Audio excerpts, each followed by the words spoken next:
It's going to be a study. Did you hear that? Got it. We're not.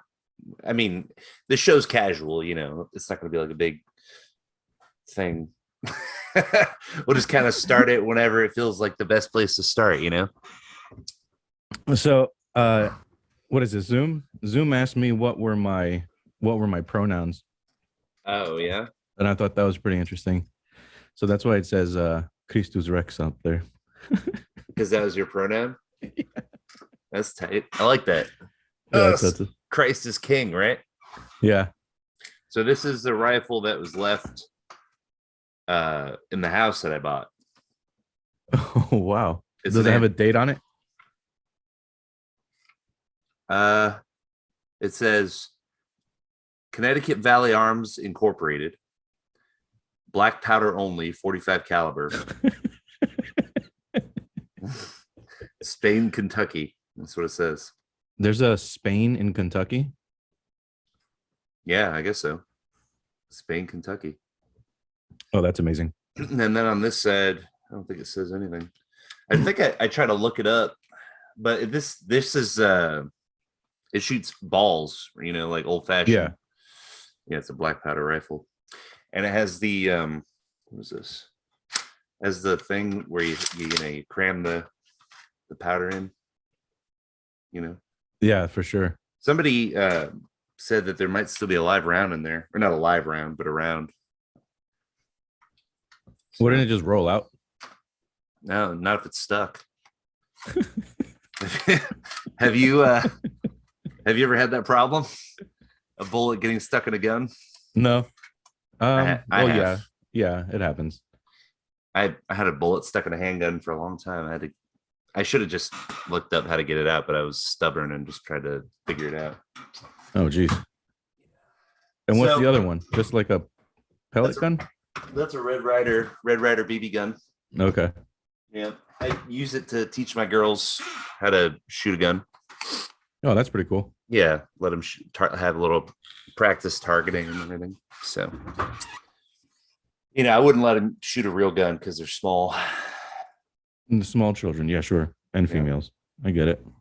I mean, in today's world, girls might need to shoot a gun. So remember when I think it was Joe Biden was telling all the women to just shoot shotguns, and then there's and then there's a compilation of these women shooting shotguns. No, and they're getting blown back and their shoulders being dislocated because it's a shotgun. I mean, jeez, yeah, it's pretty wild. That's so funny. They watch too many movies where like a 95-pound waif is like beating up Navy SEALs, in an elevator, like, yes, oh, Scarlett Johansson is out there, yeah, beating up 500 guys. Meanwhile, the Hulk is having trouble with a couple dudes. I mean, it's so funny.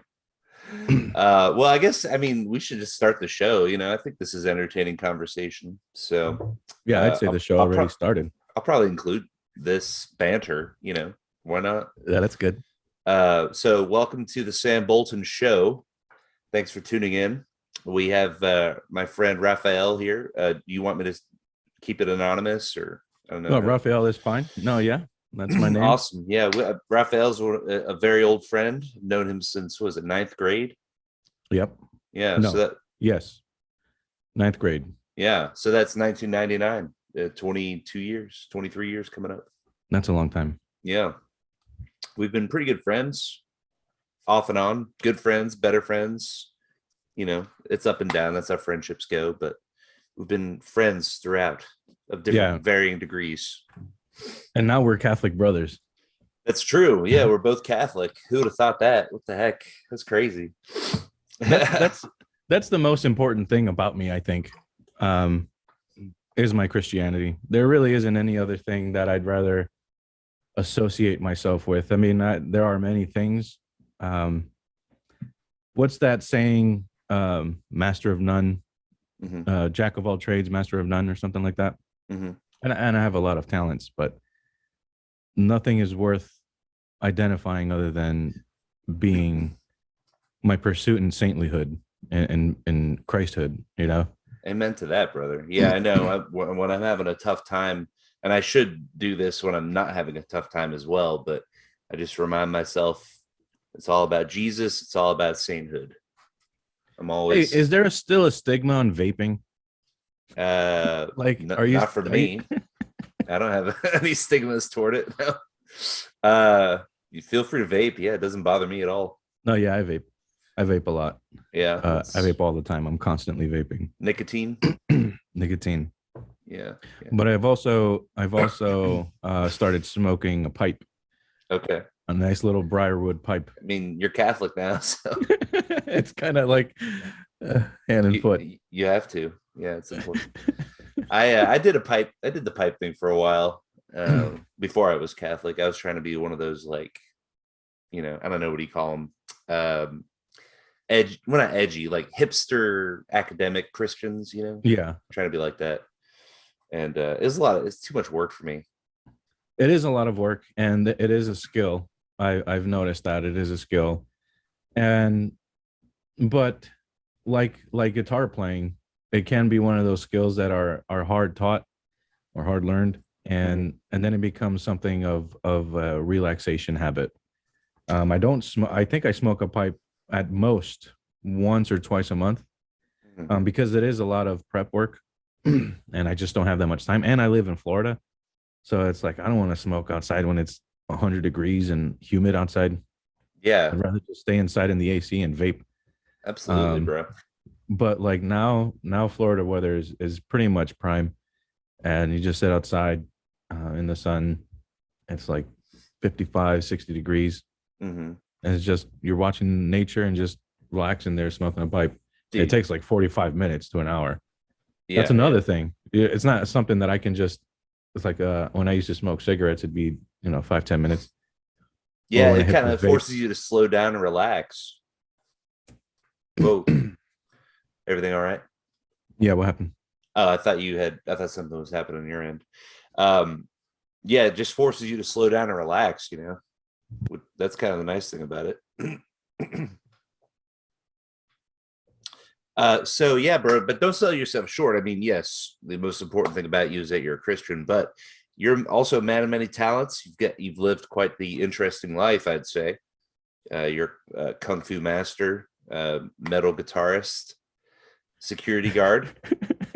So those things almost none of that is true. I mean, listen, I've heard you shred. You're an amazing guitar player. I mean, at least you used to be. I don't know, maybe you've fallen off, but yeah, the metal guitar days are over. The kung fu master, I am a practitioner. I've been practicing for over a decade. And let me ask you this: does someone call you Sifu? Sifu. Isn't that a term? I do have a student, and it's SIFU. How do you say it? Sifu. Well, there you go. Someone calls you Sifu. I mean, to someone in the world, you are kung fu master. Yeah, I was training with him last week, actually. Today, and he's this giant 6'3" black dude, buff as a brick house, and it's quite interesting, the knowing that you can take someone like that down. With that knowledge, I guess, knowing that you can obliterate this dude. I mean, it sounds so egotistical, but it's true. Like I can beat him up efficiently, quickly, and without much hassle. And having that in your hands is a force that it humbles one, because you don't. It's like carrying a gun. Like you don't show that off. You don't pull it out just because it's something that you keep within, and you don't let anybody know. I mean, open carry would be pretty cool, but even still, you leave it holstered. You don't. It's a power that you don't want to. Boom, baby! Show it to everybody. Right. Yeah, that's interesting. Yeah, I do not possess that combat skill. I've never been in a fight except for once in 6th grade. This kid named Ben called me gay. Rather, he implied I was gay, and he caught my hands. You gotta throw it down. You're a huge dude. I mean, the camera doesn't show, but you're also like over 6 foot tall. You're well above 6 foot tall, and you are a big guy. I wouldn't want to mess with you. I'm 6'7", and I weigh about Oh my gosh. I weigh about 300 pounds. So yeah, I'm a big dude. Does my mustache show in the camera? Yeah, it definitely does. It looks good. Yeah, I like it. So one of our mutual friends, do you remember Darren? Yeah, Darren Wright. Darren, I'm sorry, yeah, Darren Wright. Darren. That's not his last name. Something else. No, go ahead. So he's doing a YouTube thing, and it's like a multimedia TikTok thing and all of this. And I'm one of a characters. I'm one of a character in his like world of insanity, and my character wears a mustache. And so okay, this this weekend that passed, we were supposed to do a shoot, and so I had a full beard, nice, thick, huge, and my character has a mustache, so I put the mustache on, and it got delayed, and then today it got delayed again. So we're shooting for Sunday.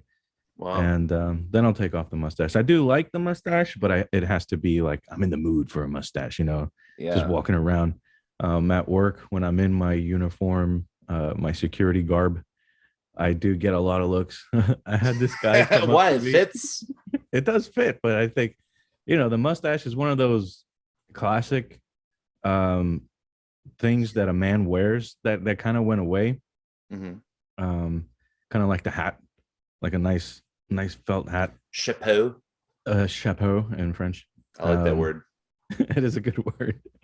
And so it's unusual. And when you do see somebody, there's definitely a stigma with mustaches. Mm-hmm. And, I think it says not all pedophiles, not every man who wears a mustache is a pedophile, but every pedophile has a mustache. The mustache stigma that has been invented and perpetuated by the feminist agenda. It's just another plank in their agenda to try to emasculate men. Is that all hardwood in the back there? Yeah, it's all tongue and groove pine. Wow. Mm-hmm. That's a nice little setup you got. Dude, this room is legit. I got it's a pretty large room actually, and it's got tile floors, and I got my power rack in here. So if I ever start weightlifting, no, I mean, I was weightlifting, and then when I adopted my girls, I just lost all will to weightlift. They sucked all my energy out of me. They're like vampires. So anyway, I still have it here though. So when I get back into it, I can do my. Anyway, I have that. What's crazy? Yo. So I'll keep where I work anonymous. That's for sure. Because I'll say that they are a huge global government or not government company. Kind of. And they own a lot. They kind of, yeah. And they own pretty much everything you see on TV. So I work for them. Let's just say they have their own city state in a specific U.S. state that shall not be named. Florida. And and so they were mandating the vaccine. Mm-hmm. And I think I was telling you this earlier. They were mandating the vaccine. I refused up and down. And I actually caught the China flu. And I caught the China flu on the week that I was supposed to be terminated for not having the vaccine. Mm-hmm. Anyway, long story short, every week so far since in the past 3 weeks, I'll say, someone has had a stroke. A coworker has had a stroke at work. What? Yeah. Are you talking about? What? at least one a week so far. Are they in the same department as you, or is it just company wide? Yes, one is in my department. 2 are in other departments that they kind of keep things hush hush. But as security, you hear tone outs of ambulances or ambulance services, and they tone out why they come to wherever it is that I am. And so you hear it. You hear ambulance such and such is on its way to such and such because of stroke related or possible stroke. And you hear that on the radio. And I've had one of my compatriots, he's about 25 years old, and he's hospitalized. He's had a stroke. Wow. A 25-year-old white male in Wow. the hospital. And I don't know if because he was one of the ones that was refusing to get it.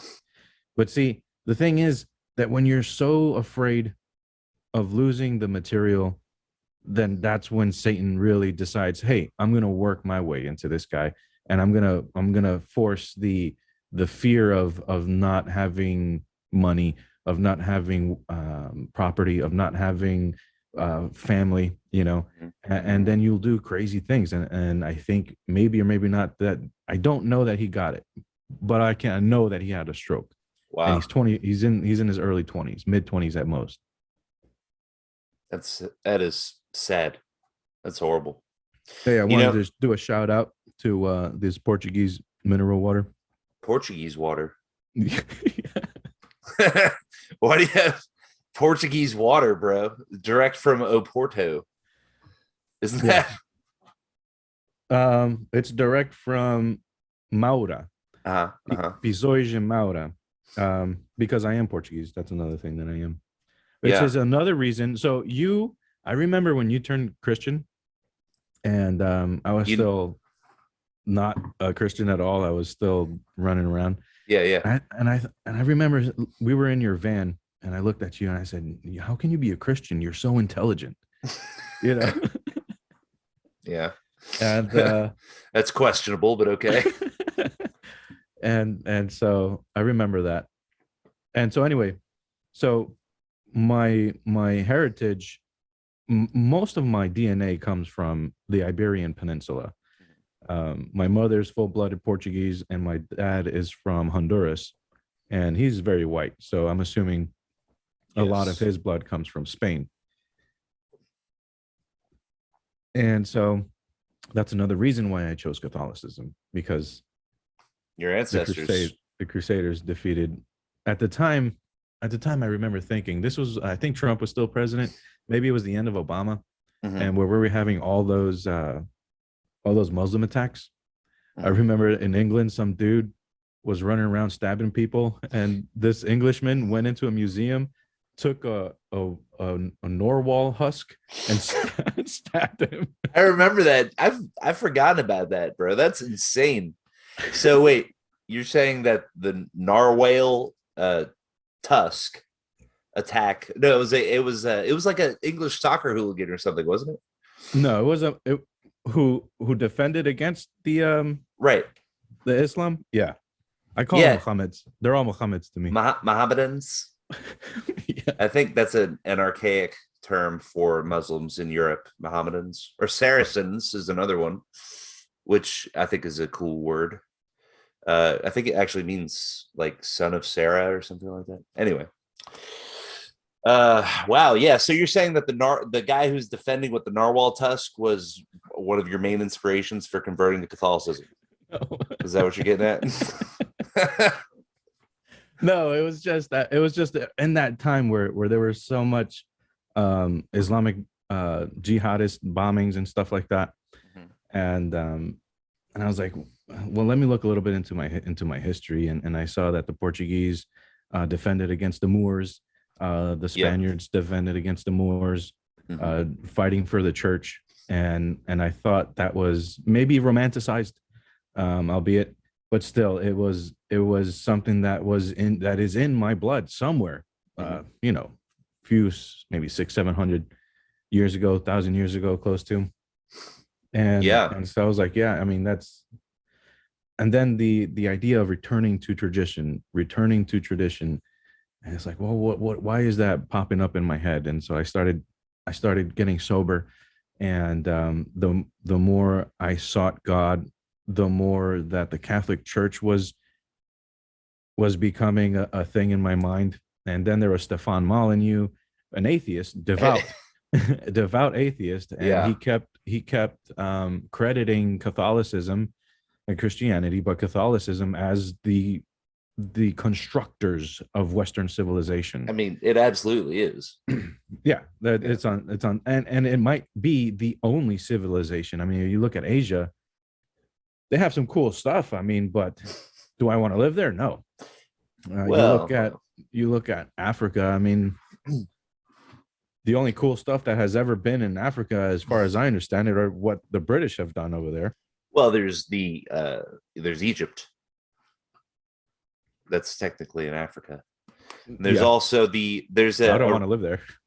Right, but I hear it's cool. I haven't been.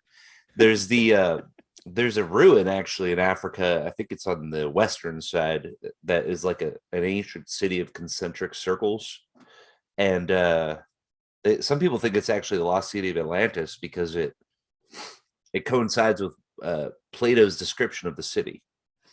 Oh, so there's that. But North Africa was, a part of the Roman Empire, right? And the early church was heavily like St. Augustine is from Africa, North Africa. So there's definitely been some cool stuff out of Africa. There's some neat ruins. Anyway, but I understand what you're saying. Western civilization is very appealing, especially when you're living in Western civilization and it's, crumbling all around you. Nihilism is rampaging. You need something to sink your teeth into so you don't feel like you're in an abyss, a void. Yeah, I was definitely feeling that. Yeah. So I totally get what you're saying, but I've actually been to that area of Europe where the Crusaders, the Saint James, he was another Saint James, not Christ's brother. Saint James the Moor Slayer is his name, actually. Wow. Yeah, and they have statues of him in the churches, standing on the head of Muslims, Moors, in the churches there. So they're big fans of that guy over there. Yeah. And I've been close to Portugal as well. I didn't actually cross the border into Portugal. I kind of wish I had. There was an extended part of the hike where you could go to the coast, and it happened to be a part of Portugal. But yeah, it's beautiful. I remember when that Stefan Molyneux video came out about the Crusades and how he has that very dramatic, like thespian way of putting things, and he was talking about how it basically took the Spanish people 800 years to fully extricate themselves from Moorish rule. Right. Yeah. And how long of a struggle that was. I mean, that was very inspiring. I remember that when that came out. And then his conversations with Dr. Duke Pesta. Yeah. And I mean, like he spoke about it was just amazing. So all of that started compounding. And so that's where I went. I went to Catholicism. I am a very undisciplined person, and I thought that what I understood of Catholicism as one of the most strictest of the there's a comedian, I forget who he was. He's like, the motto of the Catholic is pretty much, if it feels good, stop. That's pretty.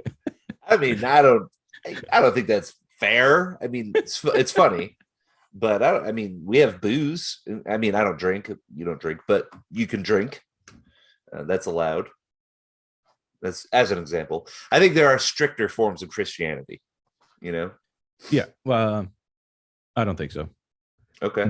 There's heretical forms of Christianity that go against Christ's teaching. Well, they twist Christ's teachings and just to be strict, I think. And oh yeah. But I think when it comes down to what's logical and what's in the book, I think Catholicism really, especially the TLM, the traditional Latin mass, and that way of practicing Catholicism, I think there's no stricter and wiser way of doing it.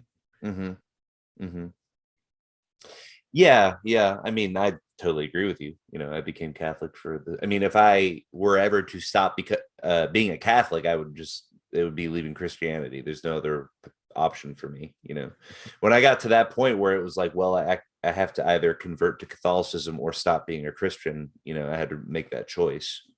And so I chose Catholicism. So, oh wow. Yeah. It was not an easy road for me, but I had to find something that could be logically consistent, because I couldn't live my life with a belief system that was illogical. And I found the American evangelical Protestant sects that are out there to be very illogical. And things they're have just to, weird.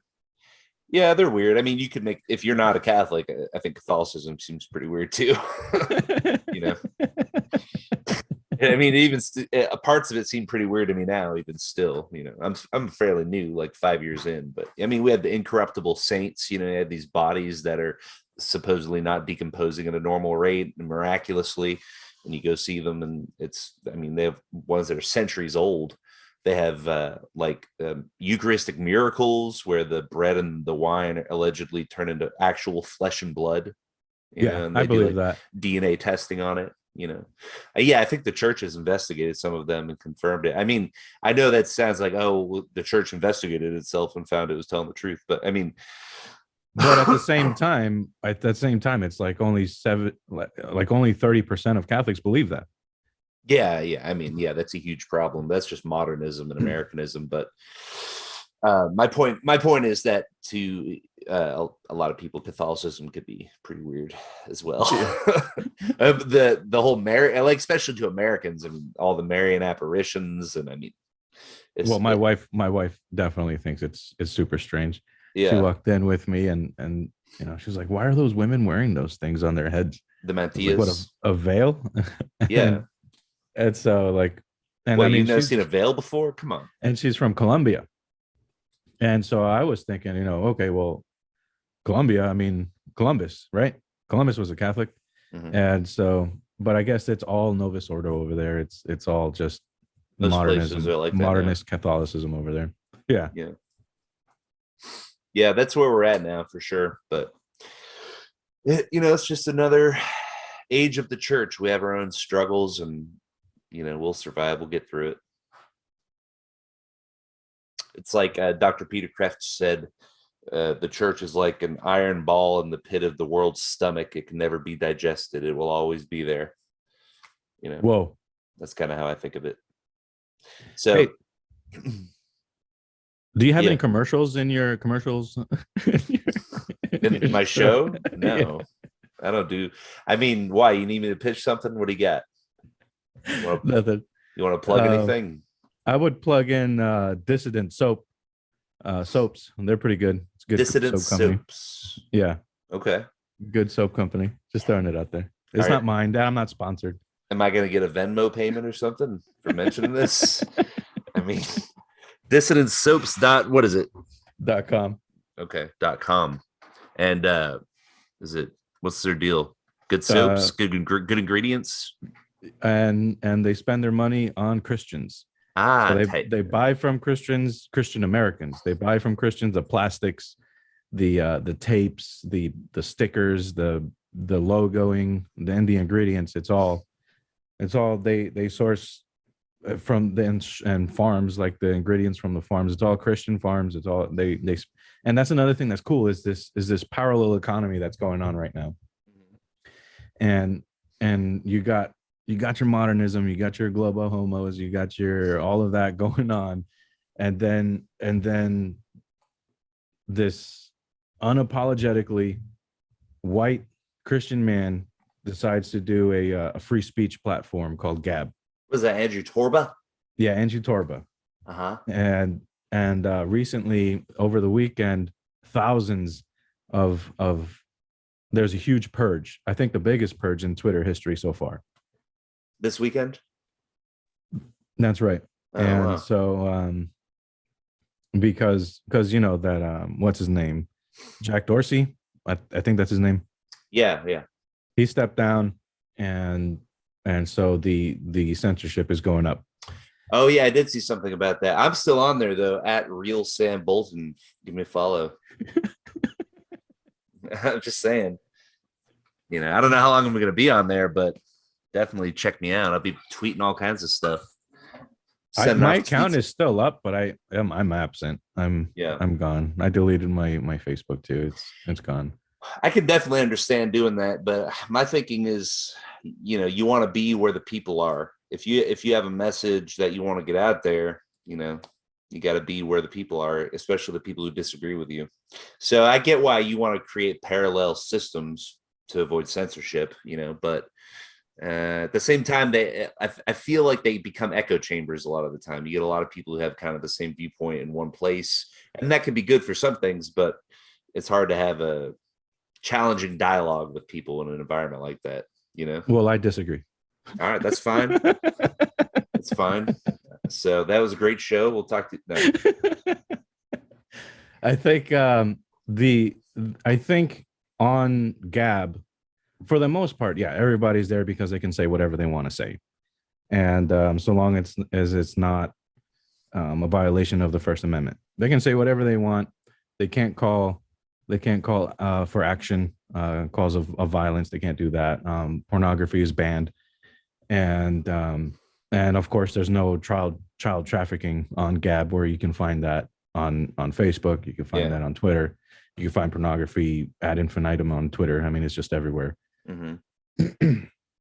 But then you have the trolls, and then you have the full-fledged Christian-minded person that's all there. Then you have politicians are getting in on it too.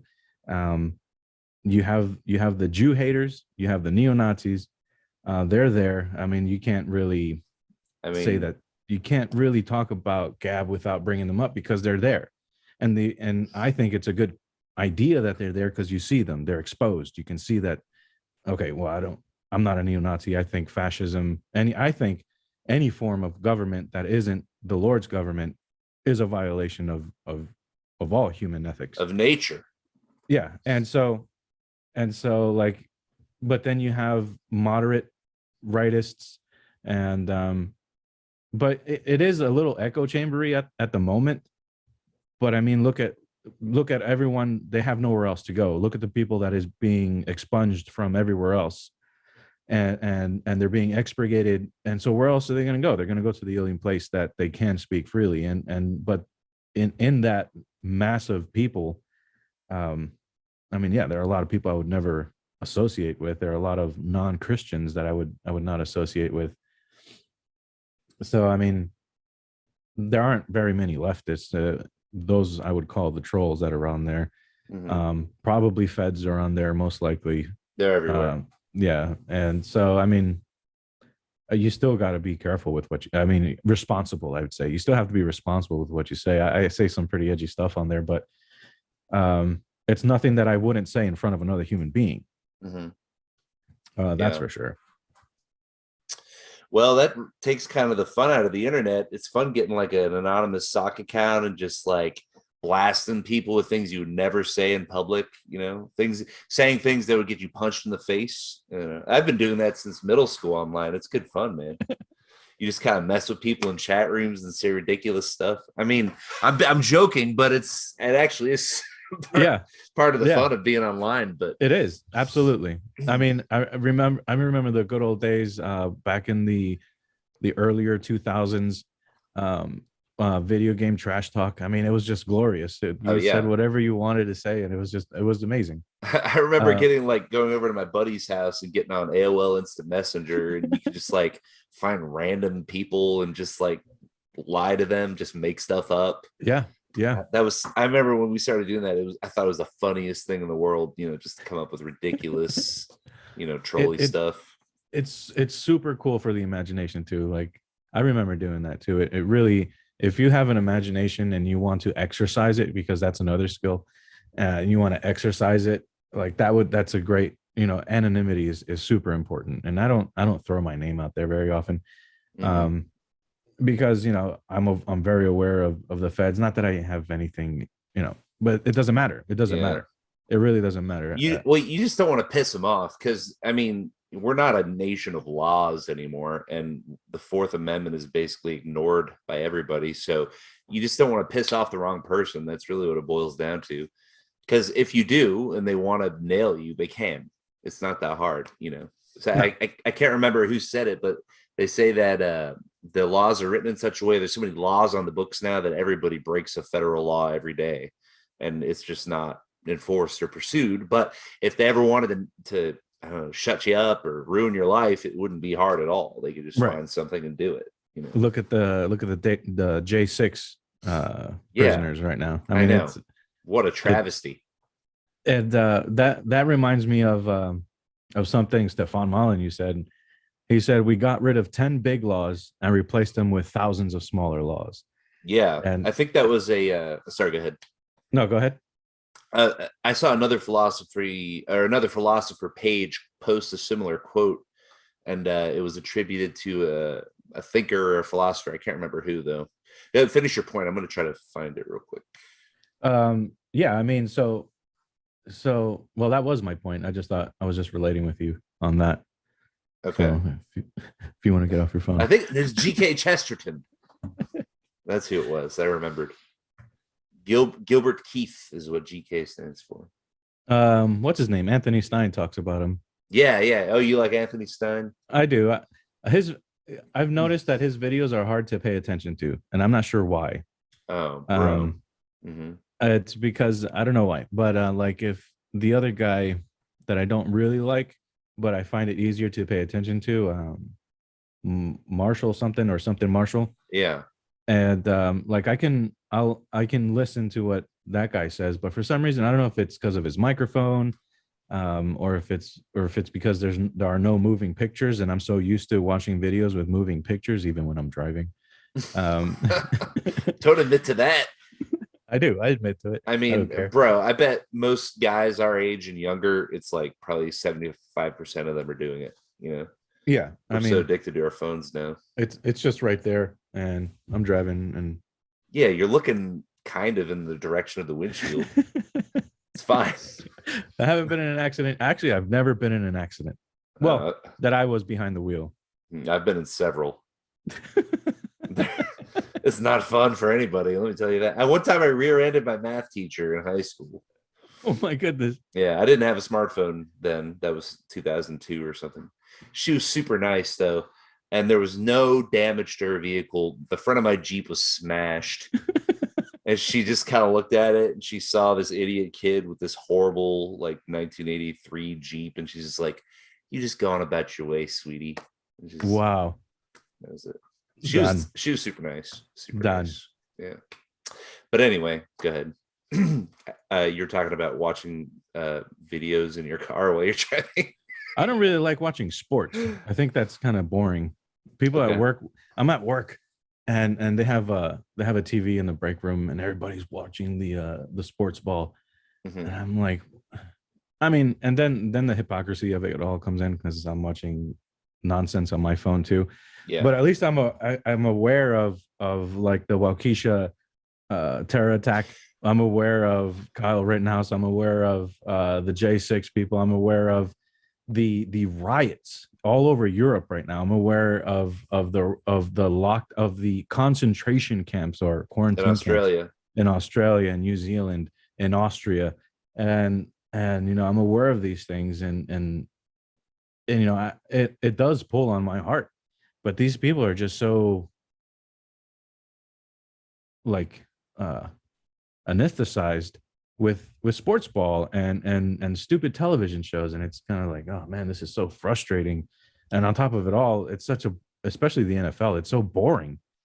I think it's, and they serve the neoliberal globalist agenda, and it's all for it's just something to watch between commercials at this point.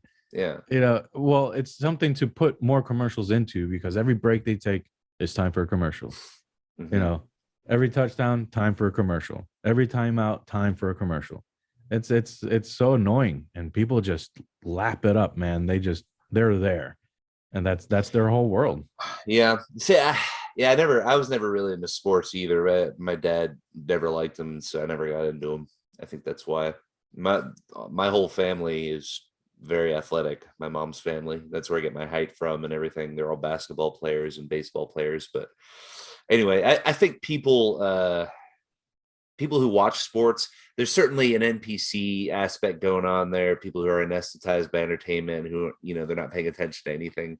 But I think you'd be surprised at how aware a lot of people are, and they're just trying to drown out the fear and the anxiety of the state of the world.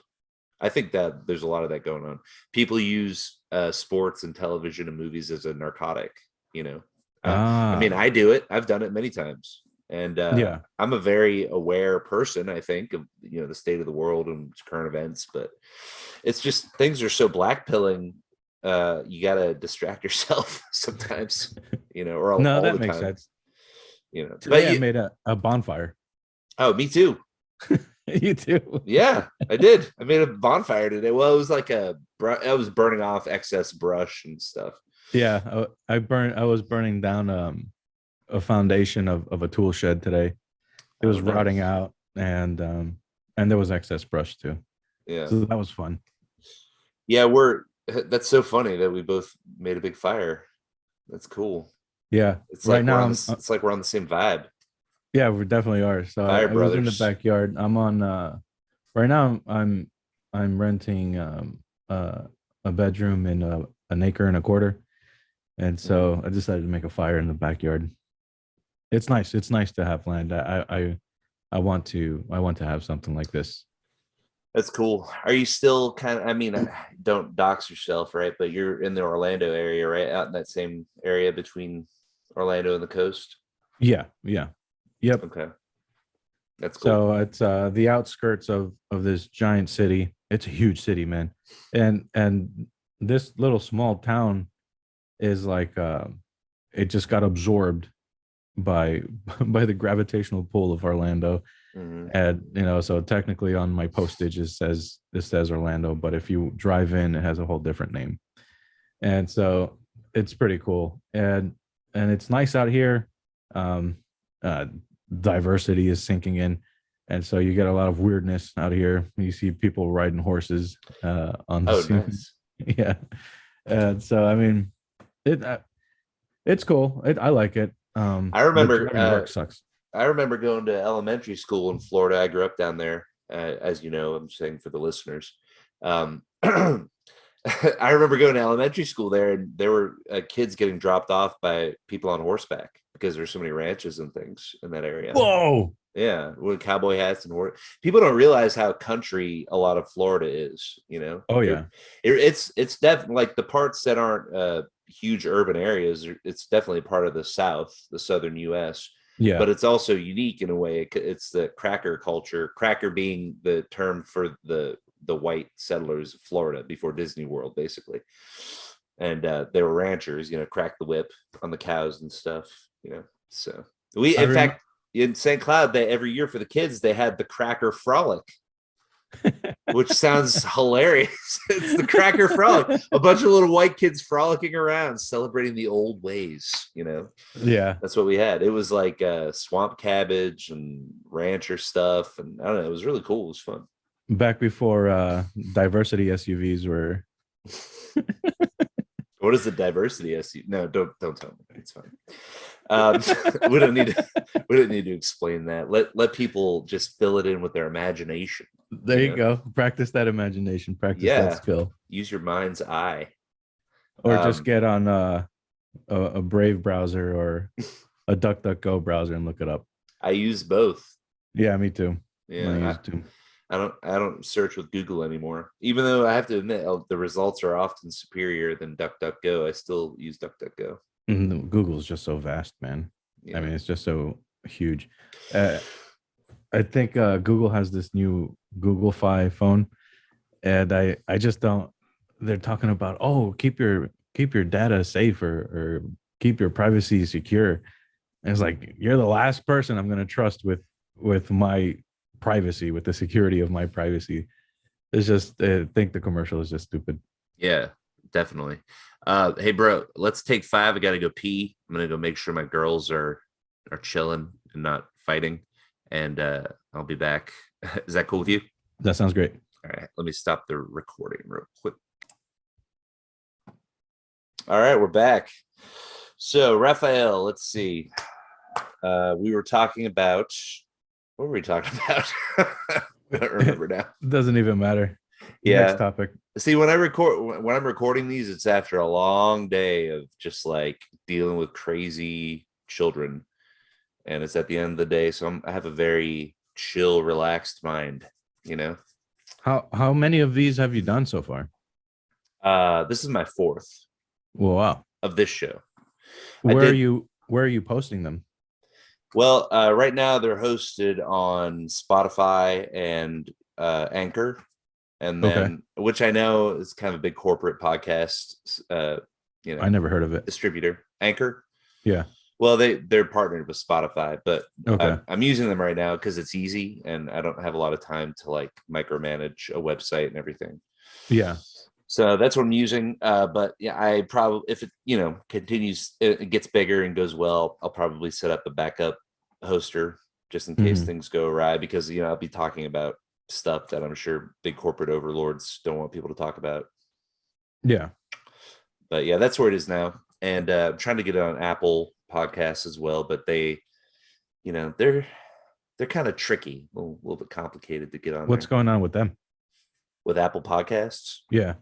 Oh, I don't know. I don't even remember what the obstacle is. I just I know that there is an obstacle that was a little bit tricky to overcome, and I've yet to overcome it, but I don't remember what it is specifically. I have to look at it. Anyway. Okay. So yeah, that's where it is so far. I did one with my brother last week, and that was fun. Luke? Yeah, Luke. Yeah. Okay. Yeah, he's an interesting guy, that's for sure. We used to get into a lot of fights and butt heads over politics and religion and everything else, but we've come to a place now where we don't agree on everything, but we agree on a lot more than we used to, and we can have a conversation without freaking out. So I'm with my brother. He's also my younger brother, my only brother, and so like he and I are not on talking terms. And we got into essentially what I boiled it down to was a free speech debate, and Yeah. it just turned ugly, man. It just turned ugly, and now he and I aren't really talking anymore, and it sucks because I do miss him. I love my brother as a character. He's very funny. He's very interesting. But and then there comes the do I want, even if it is blood, do I want to align myself with people that refuse or do not share or aren't open-minded or are willingly blinded to the truth? Do I really want those people in my life? And truth be told, that's running a lot deeper now, even aside from my brother. And I'm in prayer because I there might be a decision that I have to make soon with regard to your brother, with regard to the people that are closest to me right now in my life. There might be people that I'm going to have to push away, ostracize, if you will. Yeah, that's hard. Well, if any relationship becomes toxic, you have to do something. You can't just let it sit. Yeah, there something must be done. Yeah, and I don't know what the correct path is to take right now. So I'm in. Sometimes prayer feels like a passive do nothing kind of thing.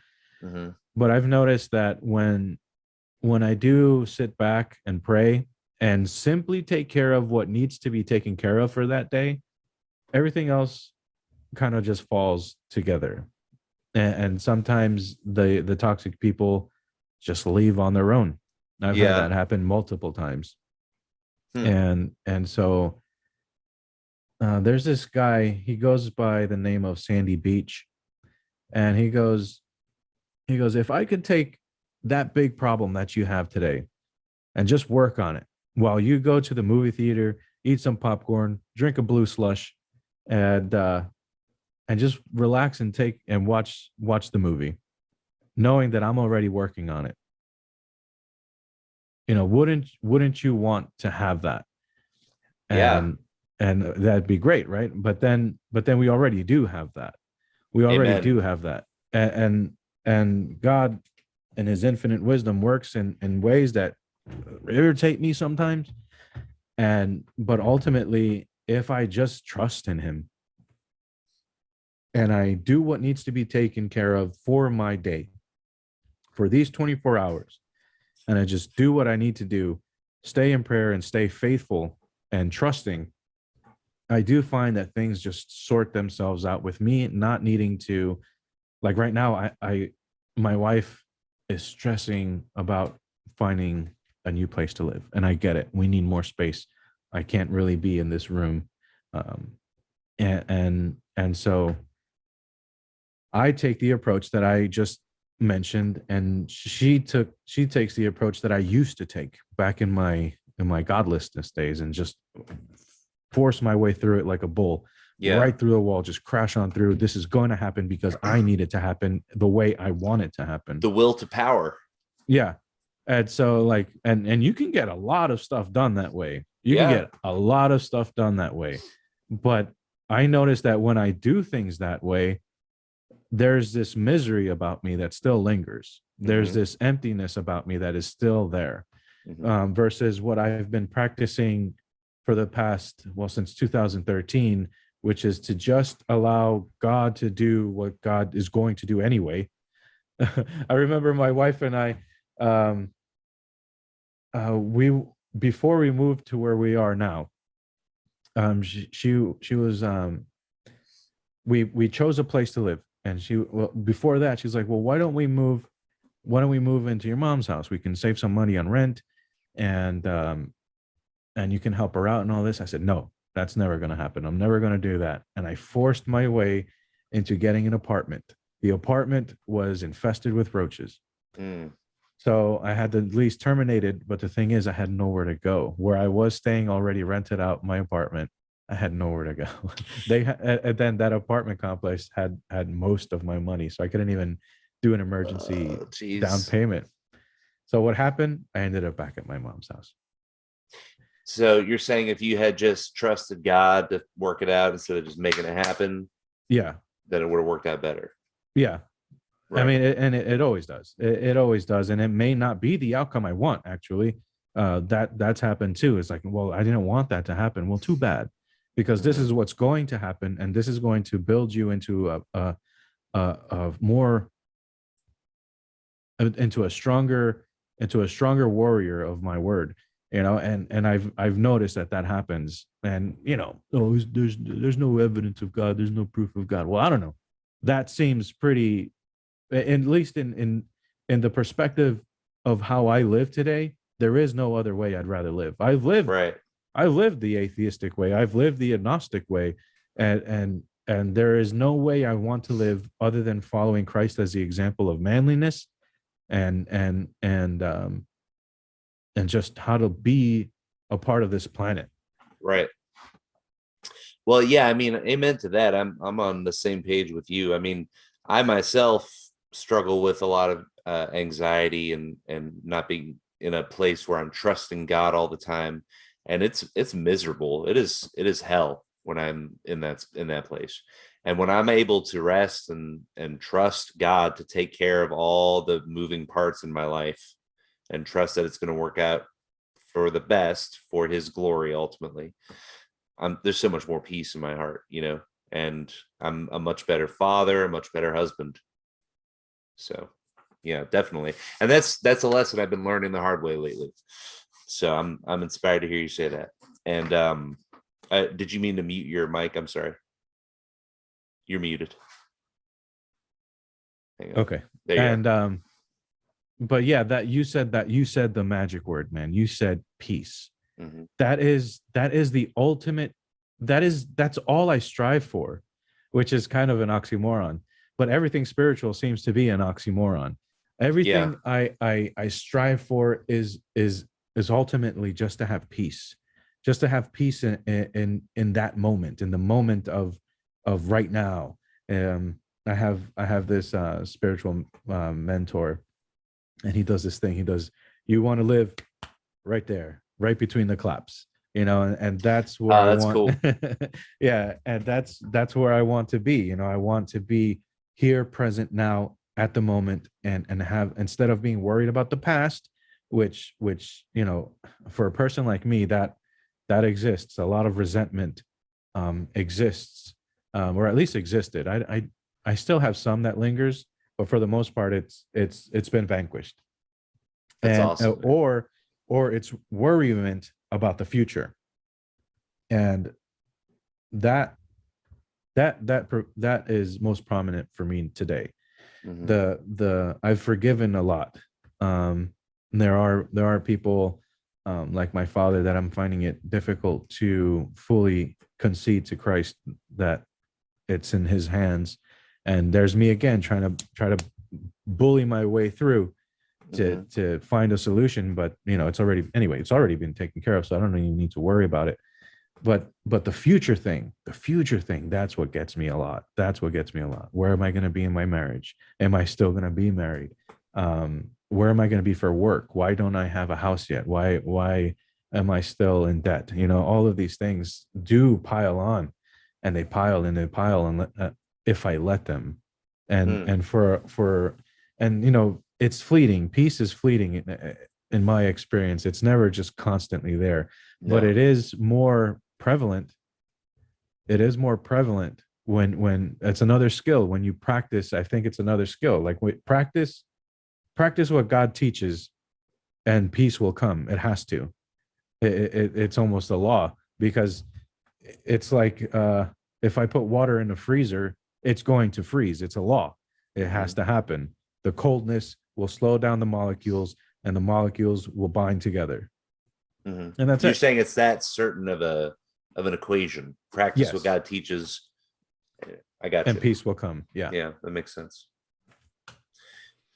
Interesting way of putting it. I know I admire that about you. You're somebody who's not afraid to enter into that like mentor relationship with different people. Or I've always struggled with doing that. I'm not sure why. I don't know. I think honestly I know what it is. I have an issue trusting people, yeah. really. I think the egotistical side of me thinks I'm smarter than they are, even though I haven't even gotten to know them, you know? And so I have trouble trusting people and thinking that they know what the hell they're talking about, Yeah. frankly. No, So yeah. anyway, That's good stuff too. That's good stuff, because that ego thrives on fear. hmm Because what if they do know that? What if they do know more than you? What if they are more intelligent than you? yeah, then they And were wrong when they told me I was gifted in fourth grade. That was all in sham. I mean, that's how stupid your ego is. Yeah, The ego is a very emotional creature that absolutely. is masquerading as a logical creature. You know, Absolutely. so I've never thought of it as a creature. I've thought of it as a demon. I don't know if that's a creature, but the ego as a demon. yeah, for sure. Do you think you don't mean that literally? Oh yeah, literally. So you think that the ego is a fallen angel? Yeah, absolutely. I don't know about that. That's an interesting idea. I'd be willing to hear your take on it. Well, it's the ego, in my experience, has been what drives me to selfishness. It drives me to pride. It drives me to lust. I don't know all the seven deadly sins, because I'm new to the whole Christian thing, but Yeah, I know that it drives me into a path of darkness. I can't believe they let you in without memorizing all seven deadly sins. I don't even know all the What kind Ten of two bit Commandments. parish did you? I mean, come on, bro. You got to get all seven deadly sins. You got to know at least 50 saints. Anyway, Oh, geez, I I didn't. I don't mean, even know all the Ten Commandments. you're always I going mean, they on would. about modernism and American. I mean, I don't know. Go ahead. It was interesting, my baptism, because I had the baptism, the confirmation, and my first Holy Communion all right then and there. That the 26th of December 2020. It was all one day. I never went to any kind of class. I I never. guess you had a chat with the priest beforehand. He made sure you were on the level Yeah, theologically. Yeah. yeah, yeah. He did. He said, read over the Nicene Creed. If you're good with that, talk to me tomorrow. I said, okay. And by that Mm. time, I didn't know that it was the Nicene Creed, Mm. but I had already been reading it, Oh wow. in church, and during the Ave Maria. And so I didn't know. So I read it again. I said, oh, yeah, well, yeah, of course. I'm already reading this. There's a reason why I'm reading this. I agree with it. And so he's like, okay, here's a date. We're going to do this then. Usually you're supposed to go through some sort of school. I don't know what it's called. And but I didn't go through all of that. He said the one thing he said was a prerequisite was that I attend parish for at least a year. And by that point it was well over a year. Oh, really? He wanted you to go to the parish for a year before you could convert? Yeah. Wow. That's kind of stringent. Yeah. And making sure you have the staying power. Yeah. And I had already been doing that. Yeah. I've already been attending Holy Mass at that point for like a year and a half at that parish. The parish that you helped me find, actually. You're the one that pointed me to that parish. And it is in Orlando. There is no other traditional Latin Mass. Yeah. Absent. I think there were only 3 in Florida. I think I posed the question to my Facebook page, Men with Chess Facebook page, when I had that podcast. And there was one guy who followed that page who commented and told me. So okay. I forget what his name was, but I guess he goes there. You probably might go to church with him. Oh, well, maybe. So I want to get back to the idea of the ego as a fallen angel. Okay. I mean, it's just a theory of mine, but as far as I understand how demons work, or fallen angels, I mean, that's their whole goal is to push you away from the sunlight of the spirit, is to push you away, is to guide you away from, to lure you away from God's law. And I do not think that I don't think that any of the saints, the 50 that I don't know, and I don't think any of the saints have. I think that's what brought them to saintlyhood, is their defeat of the ego, their of the self, the flesh. But we're talking about ego. Yeah, but they're related, perhaps. They are, because the temptations are, absolutely. Yeah. And all the temptations that the ego wants, it seems that the demons want as well. And so I paused the recording somehow. All right, go ahead.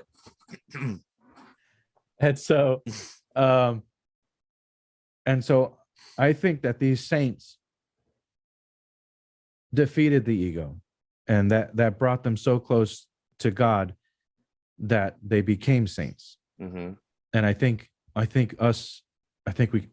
called to do that. We're called to be a saint. And I think the only way to do that is to get rid of that demon, which is the ego. Okay. Yeah. Earlier this year, I started having panic attacks because of things I was dealing with my kids, and some behaviors we were having just causing me a lot of stress, and I wasn't trusting God, and I was having a hard time. And they were so traumatic in a way. I don't know if you've ever had a panic attack, but you feel like you're about to die.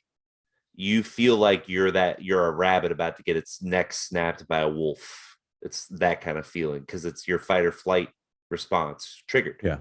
Yeah. And it's very intense, very intense. Have you had one before? Yes, I have. So, I mean, I think a lot of people who haven't had them hear a panic attack and they just kind of roll their eyes like, okay, princess, But I mean, because I kind of had that attitude before I had them. So, but anyway, my point being, they were so intense that they were almost like a spiritual experience coming down from them. And it felt like I was almost getting like spiritual insights downloaded as I was coming down from panic attacks. Wow. But I think it was probably just, I mean, it could be perhaps, but maybe just like the higher processes of my brain kind of digesting all the really big feelings I was just having and kind of trying to rationalize them. Maybe that's what I was, anyway. But I kind of started feeling like the ego was a separate entity inside of me during these panic attacks, and almost like I was having a conversation. And I don't know. I think there's a conversation happening inside of us more than we'd like to realize, because there's a stigma about hearing voices or something. But we're not, our personality is not so monotone, like depending on the situation you're in, depending on your environment, depending on your emotional state, you can be a very different person from how you are in another situation. Right. Absolutely. So I started feeling like there was a scared little part of me that I always tried to ignore just to get through life, you know? And it was basically a part of me that I started ignoring when I was a kid. And excuse me. So it got stuck in a childlike state, that part of me. Oh, interesting. And so as I got older and continued ignoring it, what happens when if you were to do that to an actual child, if you were just ignore its existence until you told it to shut up every time it tried to say something or express its feelings on something, that child would become like a barbaric psychopath eventually. It would be rabid. Yeah. So I think that's like kind of what was happening. And it got to a point where it was saying, listen, you're going to hear me. You're going to hear what I'm scared about. And if you don't listen to me, I'm going to burn this motherfucker down. You know, it was like that kind of just like fear response. Yeah. So I don't know. That was really interesting to realize that I had that kind of conversation going on inside of me. And I think the goal of a lot of like psychology and stuff is to sort of take those parts of you and integrate into a whole again through different treatment methods. So, and maybe it doesn't have to be that way, but I think a lot of people are walking around with sort of partitioned parts of themselves that they ignore, that they treat badly. And I definitely had that experience. So in these past 8 years, and these past 8 years really have been, like, I know the first 5 years of your life, they're pretty formative. They pretty much build who you are. But these past 8 years have been, I want to say, like, you've known me back before 2013. You've seen the destructive behavior I've had. mm-hmm. And you've seen you and Steven are my longest running friends. Mm-hmm. I've known you, the both of you, the longest. Steven longer than you. He went out of his way to sit next to me during lunch. What a nice guy.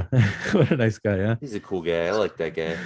And so you guys have seen, but the thing is that you, Sam, you haven't been there with me. Jonathan has. He actually saw the transition. He saw the page turning.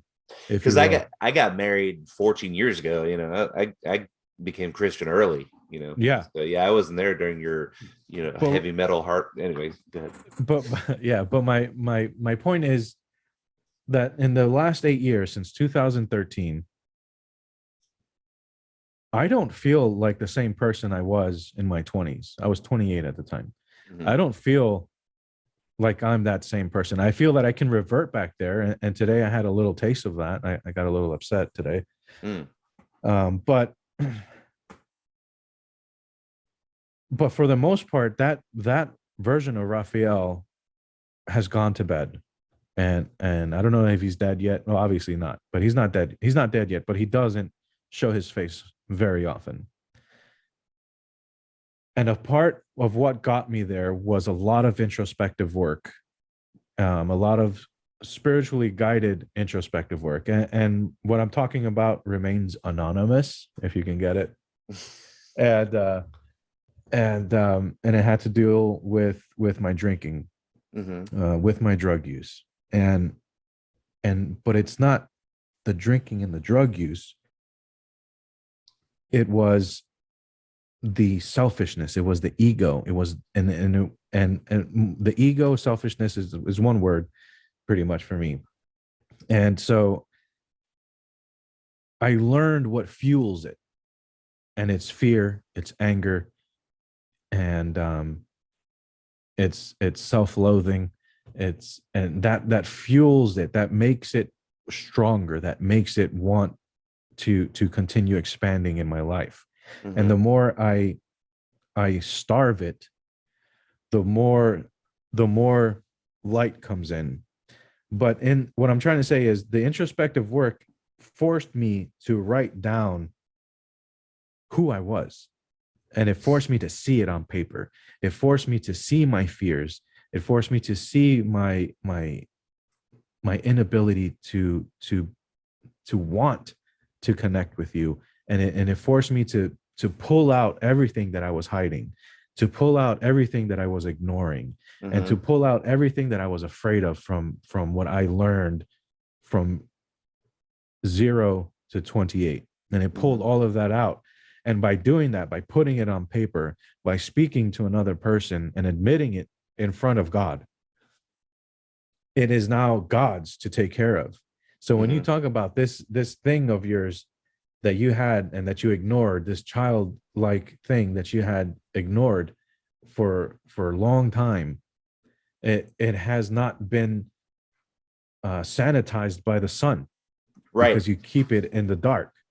And so once you go through it's like Sisyphus, except the other way. You're digging, because you're digging more, you're taking more stuff out, and you're taking more stuff out, and you're learning more about yourself.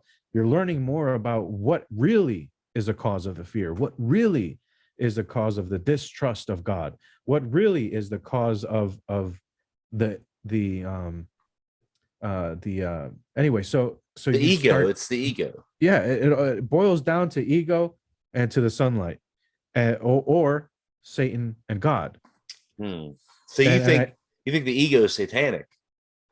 Yeah, of course. I think that's why Adam listened to Eve, and I think that's why Eve listened to the serpent, because the ego said, "Hey, look at me. I'm going to tempt you. I'm going to tempt you." By saying, here's a tree of wisdom, I think it was, and the tree of the knowledge of good and evil. Yeah, the tree of the knowledge of good and evil. And so that created fear in Eve. Well, if I don't know what's the difference between good and evil, how can I trust this God thing?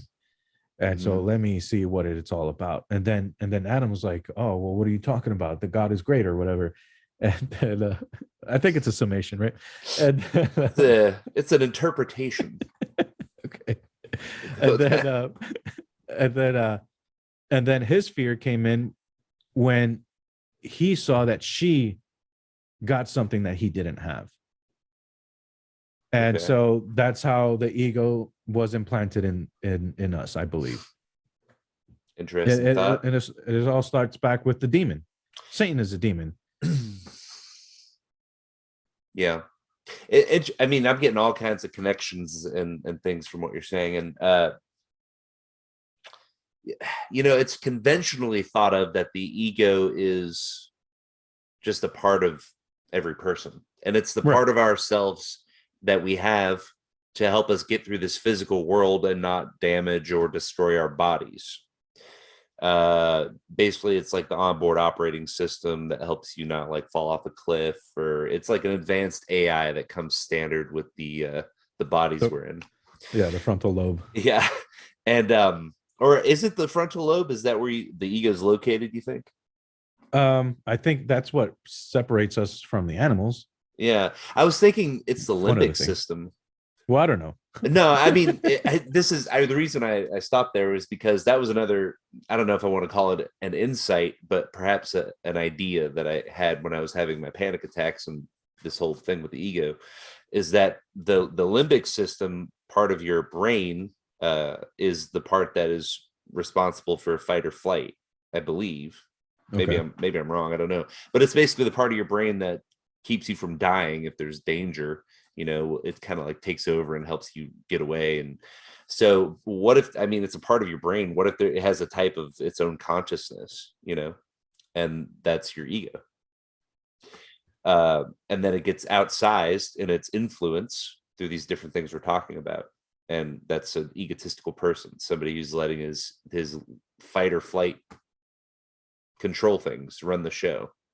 And so that's why, the ego is all about acquiring as much goods as possible, because if you're, that's how you keep yourself from dying, is having food and water. You want to have as much as possible, and then it just becomes materialism and wanting to have a big house and having this like extreme need to have so much, because deep down, you're just scared. Your ego is scared that you're not going to have enough to survive and take care of your family.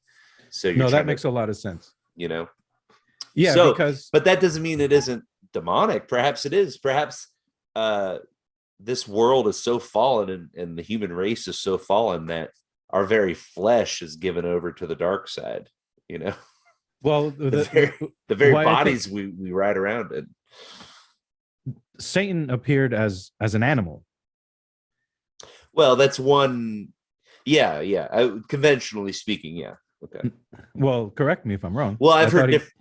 Yeah, I think maybe that's the actual church teaching as well. I'm not positive, but there's a guy named Michael Heiser. This is the person I heard him say. He's a Hebrew scholar, and he's a Christian, and he's not Catholic, but he does some interesting work on the original texts. And the word is, I think, Nahash or Nakash, which basically you could translate it to serpent, but it could also mean shining one. So basically, a being that is shiny. A shining being, and at least for being the morning star and all that. But there's an idea that they were having a conversation with a spiritual being, basically. All right. Well, I thought it was a snake, like a serpent. I mean, that's the more traditional, conventional view of it, and I mean, I'm not saying it's wrong. I've Okay. heard. Well, let's talk about instincts. I mean, our instincts, our instincts. When you say instincts, I can relate that to the ego for sure, because our instincts protect us. Our instincts protect us, and if our ego is not demonic, it definitely has been poisoned by Satan. Yes, poison for sure. We can say that. I'll 100% agree with that. At the least, but I'm not opposed to your idea. I think it's interesting. However, I think Christianity, mainstream Christianity and Catholicism also teaches that we'll be resurrected, and our human beings are, I think the word is hylomorphic, which comes from St. Thomas Aquinas. So it's intrinsic to our nature that we are both body and soul. We have a body and a soul. A human without a body is not fully human. A human without a soul is not fully human, basically, which gives deeper thought and meaning to that whole NPC meme, right? Yeah. But we won't go there right now. So what that means is our body comes standard with an ego under this idea of it being a part of our physical brain. And so we are going to have an ego, but it will be fully redeemed and sanitized in Christ's glory at the end of things, in the summation, when you're resurrected. But if you look at how Christ lived, he almost, it almost seems like he went against all instinct.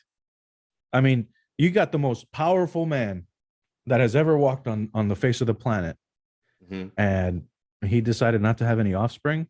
I mean, what was that Mongolian guy, Genghis Khan? Yeah, you can still find genetics that trace back to him. I mean, like, in an instinctive way, the strongest male will breed and breed and breed and breed. Look at the lion, look at the gorilla, look at the bull elephant. They will breed as much as they can. The strongest will always breed more and more and more. The guy fasted. I mean, he fasted for many days. It seems like he went against the ego or instincts or animalistic instinct. He went against all of that. And then when he was tempted by the devil, or maybe the ego, if you want to go psychoanalytical, he refused. He refused to cave into the animalistic instinct of power, of owning massive amounts of land and ruling over people, of having women, of having food. I mean, what kind of alpha male animal, what kind of animal that runs on instinct would ever do that? Would ever do that? No, I mean, they wouldn't. Christ was definitely not driven by ego in any way. Yeah, I definitely agree with you there. Yeah, he was totally given over to his spiritual side and trust in God. Exactly. He was still spiritual. He still had a soul. Right. And so I believe that for humans, because we are fallen, I think what makes us fallen is the ego.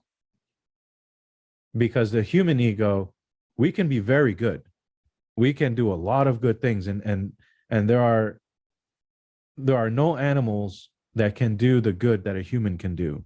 Yeah, But we at are the good. same, God made us good, right? yeah. Ultimately, yeah. But at the same time, there are no animals that can do the amount of evil that a human can do. Right. And so, and they're all run on instinct.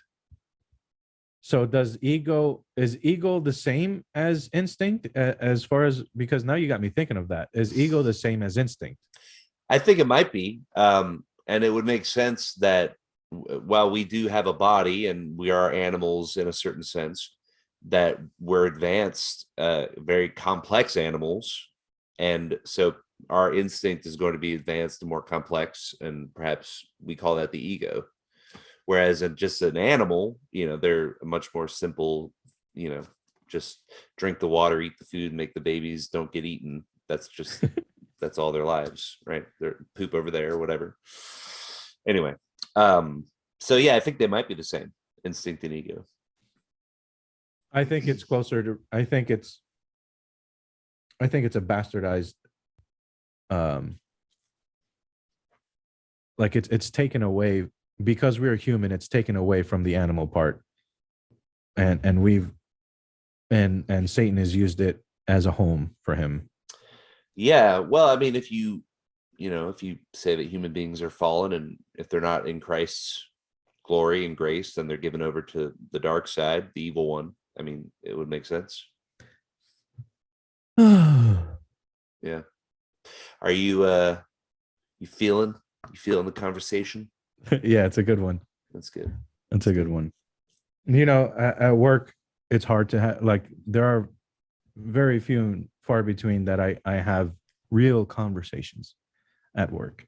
Mm-hmm. The vast majority of people are they just seem so lost, man. They just seem so wandering to nowhere. They come in, they work, they go home, they do whatever debauchery they do, Mm-hmm. and they just repeat. Yeah. They just repeat, and it's so mainstream now. And I talk to the Catholics at work, and they're like, I say the normal way of mass, right? Because what they know as normal is the Novus Ordo, which is not normal at all. It's like which 40, for 50 years old. Which for listeners who may not know, the Novus Ordo is a kind of the new form of mass in the vernacular, meaning in like the common language of whatever country you're in, and it's kind of much more watered down and wishy-washy, and more, they're trying to have a more mass appeal to like a dumbed down modern society, and it's not in Latin, and it doesn't have all the incense. And anyway, sorry, Right. Some people might not know what that is. No, yeah, we get it. And for those that do go to the Novus Ordo, what the regular mass is nowadays, it's not regular. Mm-hmm. It's common now, but it's not the regular. Anyway, so like I was telling this one guy. So in the parish that I attend, the traditional way is that the priest faces east, which is that way, towards where the book says Christ will come to us. Mm-hmm. He will come from the east, with his back to the people. Right. And that's the point. His back is not towards the people. He is facing in the same direction as the rest of the parishioners. He's exactly, as he's leading, he's the captain of a ship. Yeah. Right. And he's leading them toward Christ. That's the whole symbolism of the thing. Yes. Yeah. And the mass is not for us, those that are sitting at the pews.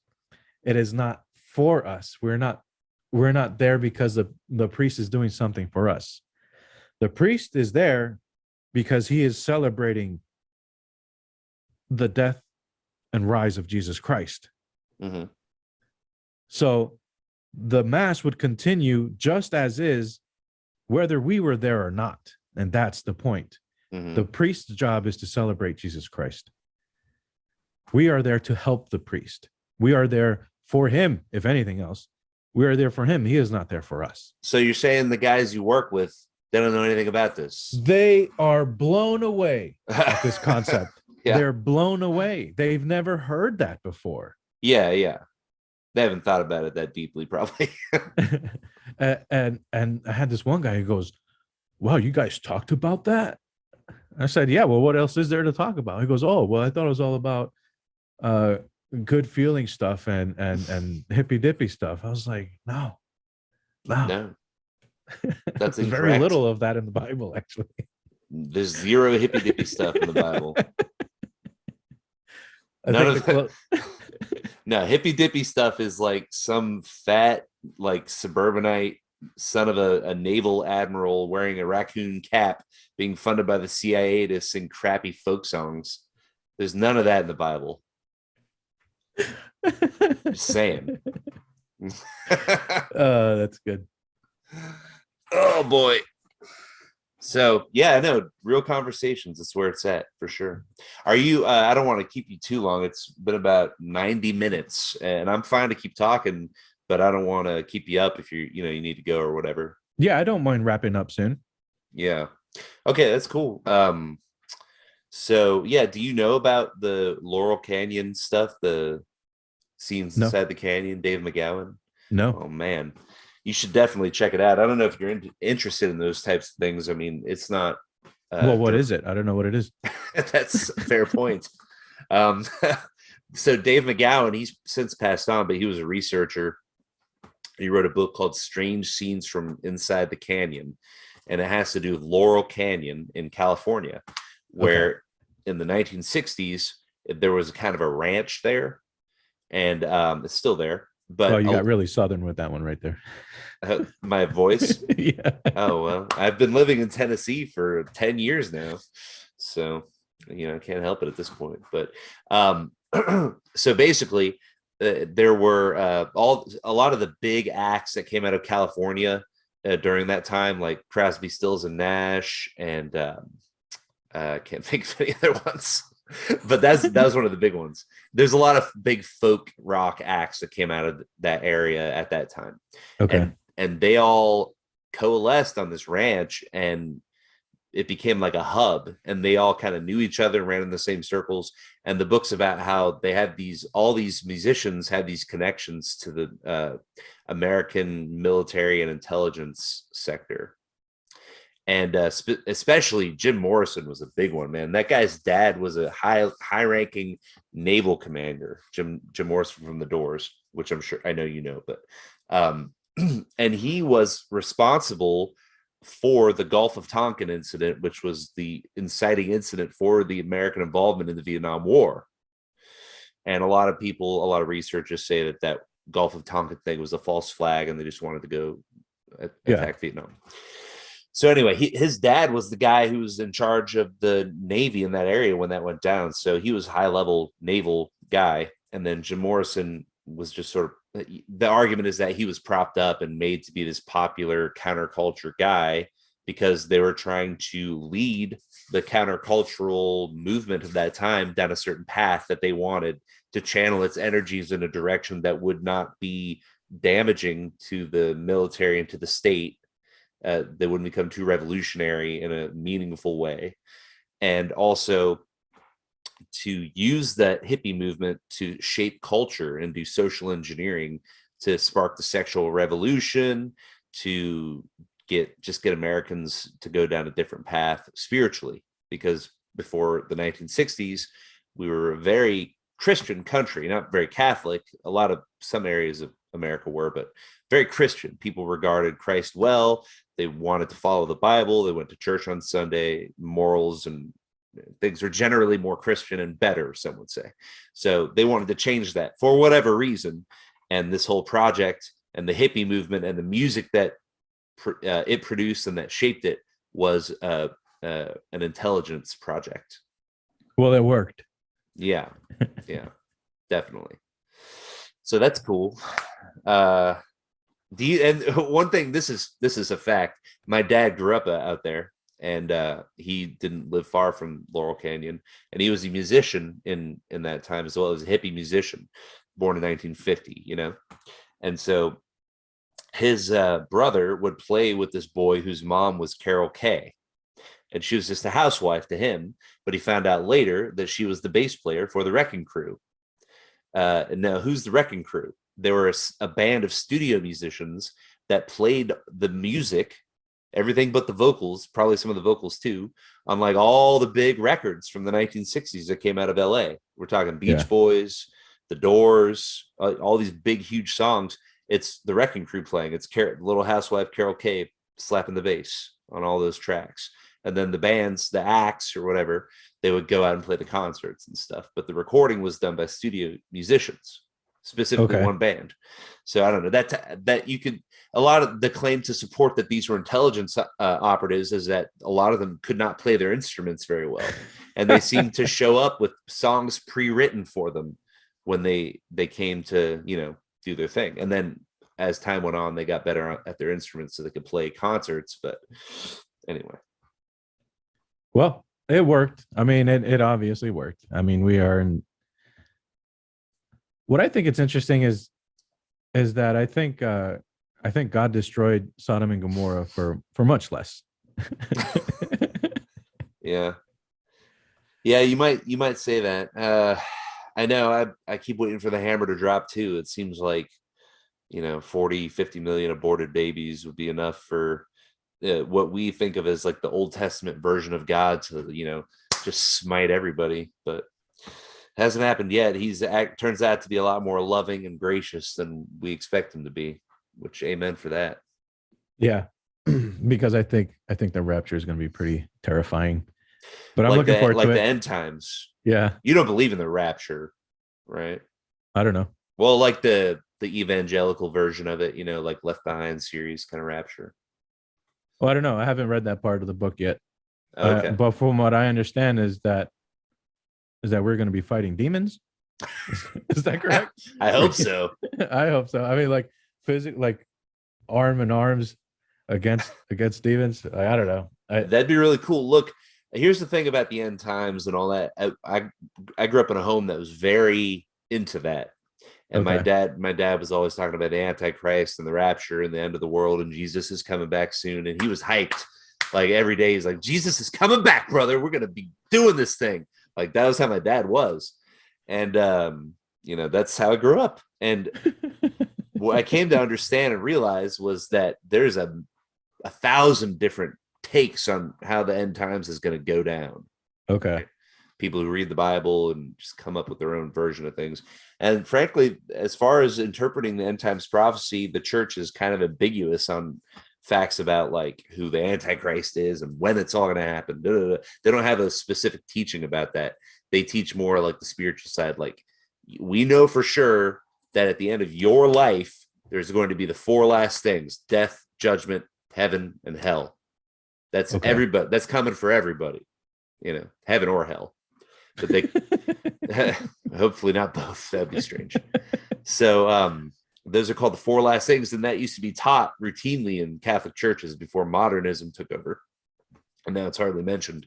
So after becoming Catholic, I kind of just take a very I'll listen to different end times takes. I don't find it that interesting anymore, but who knows? Could be right. Could be fighting demons arm in arm. And I've heard people say that. Like, what if we get Jesus comes back, and at the exact same time we get raptured? That's a version of the rapture.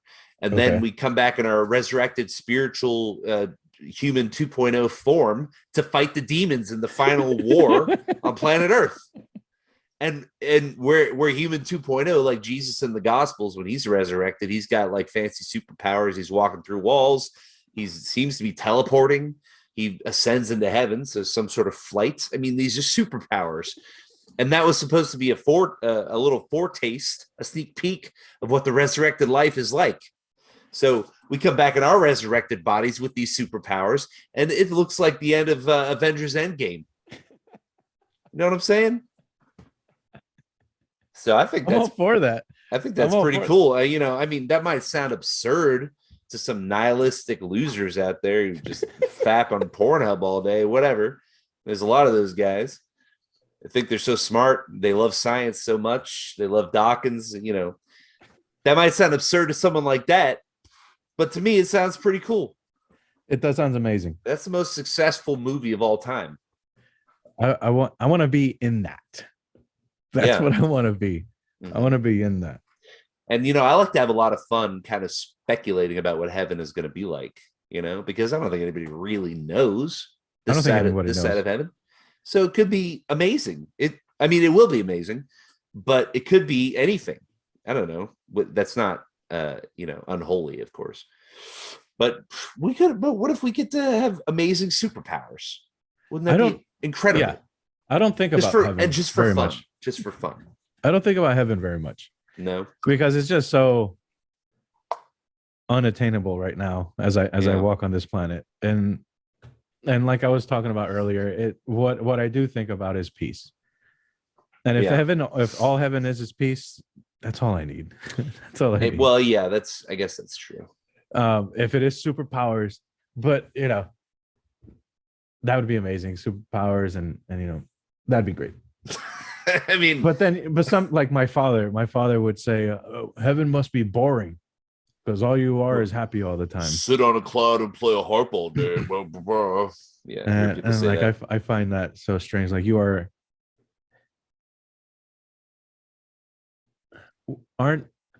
doesn't the church teach something like you become imbued with Christ or something, or God or something, like you are part of the Father now?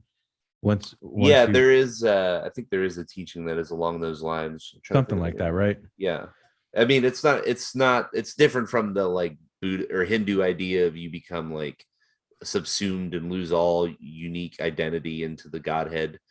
I don't think it's to that extent, but yeah, I mean, you definitely become imbued or connected to God in a much greater way, you know. Imagine being that close to the most powerful, to power, really. Imagine being close to that power, to the power.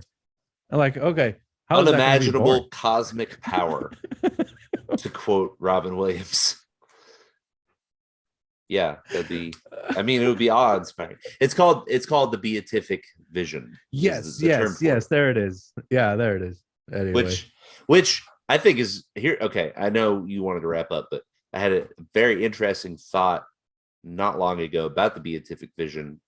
So, and this is pure. Okay, so I'm sort of a comparative religions student. I have been for a while. So I make connections between different systems of belief. I'm not saying this is a teaching of the church, but there's this idea in Hinduism, basically, that imagine. Okay, now I don't hope people don't think I'm a blasphemer or a heretic. I'm certainly not attempting to be, but imagine you are God, the Godhead, the supreme being. I know that's impossible, but try. The idea then is that eventually you would get tired of being alone if you were the only being around, but you were the supreme being. And so you start to sort of dream and play games with yourself to entertain yourself. And you start to create these scenarios in which you are the other characters, you're having adventures and dreams and things like this to entertain yourself, but it's all the characters are you're God, you're creating these situations, but you know at the end of the day that you're God. And then it progresses further, just because that'll get boring eventually, to where you're creating these scenarios and these dreams, and you're causing yourself to forget that you are in fact the Godhead, and that you really, just to make the dreams more entertaining, really to more intriguing, you are making yourself forget that you're God, and you are making yourself believe that you're one of these dream characters, just so that the stakes seem higher in the dream. Because I mean, you know, who doesn't love a good dramatic situation? And but really you're God, you're the Godhead, and when the dream's over, you go back to being the supreme being. So they believe that about the world we live in, the reality we live in, that we are all the Godhead. Every person you come across is also the Godhead, and we're just all playing this game of forgetfulness with each other. And then when we die, we go back and we get subsumed. So all that to say, relating it to the beatific vision. Okay, so when you're in heaven and you're staring into the face of God, and you're the idea is that you never get bored because God is so complex and deep and amazing that there's always new things to learn as you stare into God's face in the beatific vision. There's always new things to know about God. You get to know God deeper and deeper for all of eternity, and it's never boring because God is so amazing. So you would think that experience of staring into the face of God is more than staring into the face of you or me. It has to be a much more intense, awe-inspiring experience.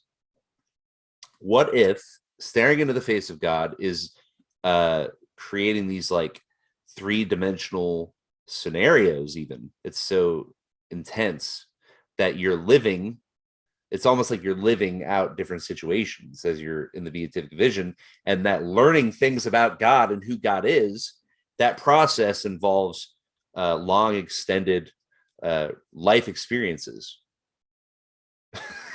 Does this sound insane what I'm saying? Yes, absolutely. I'm trying to connect these huge ideas, and it's really hard, but I'm almost done. And so what if these lives that we lead, comparing it to Hinduism, what if these lives that we lead are in fact the experience of the beatific vision, and our lives are about learning more and more about the Godhead and the holiness of God and what that is? Now, I know a lot of that is heretical according to Catholic teaching. It's just speculation. It's just comparative religious speculation. But what if it's an interesting idea? What if right now the lives we are leading, we are actually staring into the face of God, and we are involved in the beatific vision right now? And if you want to be a saint, a Catholic saint or any kind of saint, I guess, a saint, a holy person in heaven, then you start living as if you are heading in that direction, as if you are a holy being in heaven. You start living that way. And if you start living that way, then in a sense, right now, you can start and get a little taste of the beatific vision, because that's what heaven is, the church teaches. So you start living as if you're in heaven, you're a citizen of heaven, even before you get there. That's the path of sainthood. And, maybe that's just, maybe you're not pretending. Maybe that truly is what's happening. Anyway, I guess that's done. I'm done. Now, what do you think about that? I don't think much about it. Anyway, I started this podcast to say insane things like that. So good. I'm glad you said it. Where else am I going to say it? To my wife? I know, I'm just kidding. I did say it to her. She thought it was pretty cool. Well, I mean, that is essentially what I've been trying to do. Yeah. That is what I've been trying to do, is to walk ever closer to heaven, to help the entire planet get closer to heaven. That's a Jordan Peterson thing. What if we can just move the planet closer to heaven? And how that looks like for me and today, for me today, now that I am so involved with loving Christ, it is trying to talk about God as much as I can, Jesus Christ as much as I can, the Holy Ghost as much as I can, to people. I try to offend people. I try to offend people as much as I can with the truth of Jesus Christ. I successfully did that Sunday. Yesterday, I did that as well. Mm-hmm. But Sunday, for sure, there were a couple. One a Catholic that fell away from the church, and another a lesbian. Mm-hmm. And I didn't seek to offend them. Somebody asked me how was Holy Mass, and so I told them. And boy, oh boy, they didn't like what I was saying. The people overhearing, yeah. And I mean, and it's funny because I had just made this this meme of Saint Michael defeating the devil. And I posted it on Gab, and I said, be more like Saint Michael, defeat demons and offend the godless, or something like that. And all of a sudden the opportunity came. I took the opportunity. It was uncomfortable. It is uncomfortable being Christian. It is uncomfortable being a Christian because everybody seems like they're against me. I feel so isolated at work. So when I get to speak with you, when I get to speak with the other parishioners outside of the parish, because once you're in church, I don't talk to anybody. I'm not there to talk to these people. Yeah. Jesus Christ is here. Jesus Christ is right here. Yeah, Mass is not a very social event. Right. And I'm about to receive Christ. You know, I don't care who's sitting next to me. I try to, if I don't have to go to work, I try to be prepared if someone wants to come in and do harm. Because we are under attack, and we are, as we are the silent majority. And I think within our silent majority, there's a muted minority, the 30%, if you will, that still believe, or that do believe, that Christ is the Eucharist. The same Christ that will judge us, the same Christ that will greet us. You know, that's him. He's there. And sometimes I think about that. It's like, man, I gotta wake up early. I gotta drive 40 minutes to church. And then I remember why I'm doing it.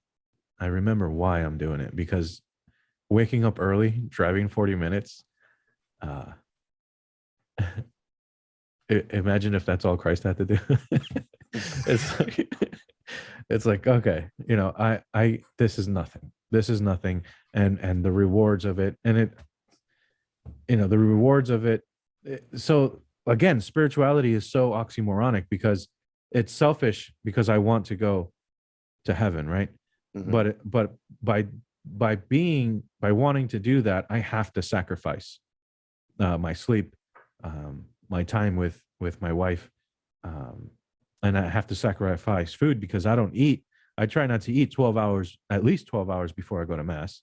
I try to make it 24. I try to fast all day Saturday into Sunday, you know. So it is a lot of work to worship, and that, by just doing that automatically separates me from a whole bunch of people, man. And I'm at work here, just feeling so alone sometimes.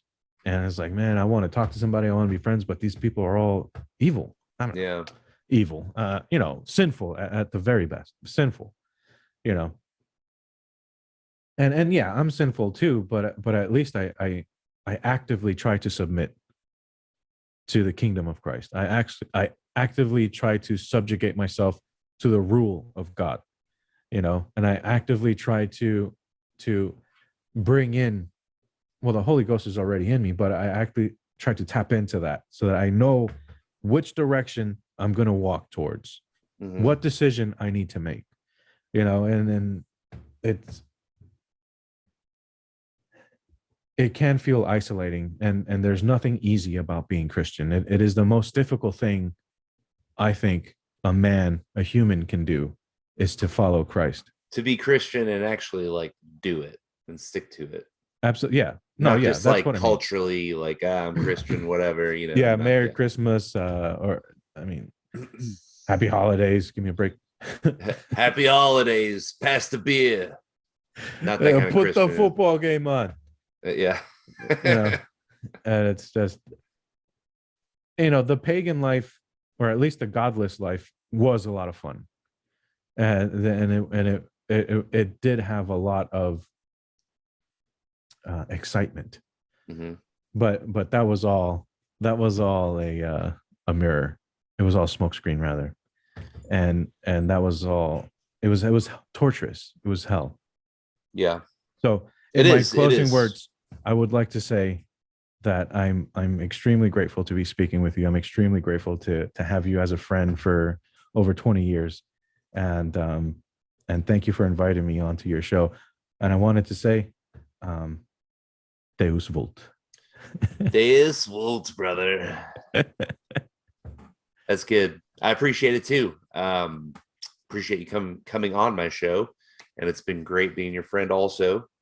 And I don't know, Latin phrase. So. I really hope this show explodes, and I think if you start pushing the Gab thing, I think your audience is there.